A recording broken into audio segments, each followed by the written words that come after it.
35. hadis. Ve an Marsad bin Abdullah Yazani kal. Kana Malik bin Hubeyre radıyallahu anhu İza salla alel cinazeti Malik bin Hubeyre o Allah razı olsun. Bir de cenaze kılansa fetekallen nâse aleyha insanların şu gelen az olsa ne teydi? Mesela yok. Adamlar kovalamıyor. Cezzâhum aleyha thelâsete ecza. Şu adamların üç bölü teydi. Mesela çizilse bir hizb öyle şu an. Şu an 10 adam ya da 5 adam metre, 15 adam varmışsa bir hizet koymayı artırtına uç etti. Hayır bir daha ne çıkıyor? Bir daha kitap tayın son arkadan bir daha adamlar var. Son bir daha o hız gelişme var ne çıkıyor? 2-3 kere iyi varasın, tamam mı? Bir de başarılmasın.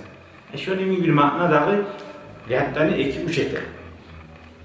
Şu sahibi tilama gelgen şova şefaat etti. Summa kâle son aymada iteydi.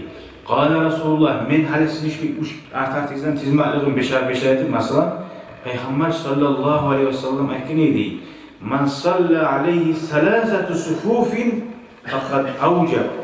Kimya uç safı olup, uç ret bulup cenaze namazı kılınsa şu adamına boş oldu bu.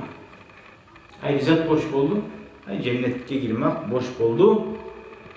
Güzel iten birisi sorularda olsa. Hay bir kop bulup korunaranlayın parça.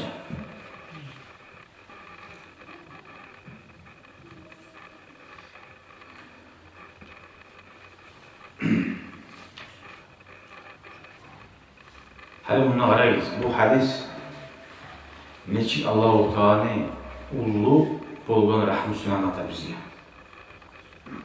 Olgen zamanlarda, olgen çağda kim tavb etse, can tamakka tıkılınca, avrulan zamanında da avrup duralım, ya Allah'ım tavb ettim. Okullum Allah'ım, yaman etken men hala önce etken zatlarımızın, men tavbana kabul etemin edurçu. Şu vakta tavb etip o bacarmayın, yaramısa haparsızdan öyle kaldın, avariye bol kaldın. Bari de etip duran günahlarım, boyup bitmeyi türedin. Haparsız öyle kaldın. Şu vakta da Allah-u Teala seni artına yetişip, sağ kim 100 adam ya da 40 adam ya da bir neçe adam çiğnip cemaat, 3 safı cemaat kılsa şu vakti da senden geçirmeli. Koramsa Müslüman adamlar, o zaman Müslüman kardeşleri olgen bulan biz onlardan ayrılmayız. Onlar dağdan dağı erkin yaşauga var. Dağdan dağı erkin yerge var. Ananı kursağından yaş tuğunçaga neçik ananı kursağı atar edi. Dünya erkin, durçu. Şu kuyda dünyadan kaburga girgen zamanla, kaburda dünyadan erkin. Kaburdaki vasmojnaslar ulu. Dünyadan ese. Her dünyada senin gözün kola, şu yerde gizlenme. Dünyada senin uyun, şuraya gitçi kola.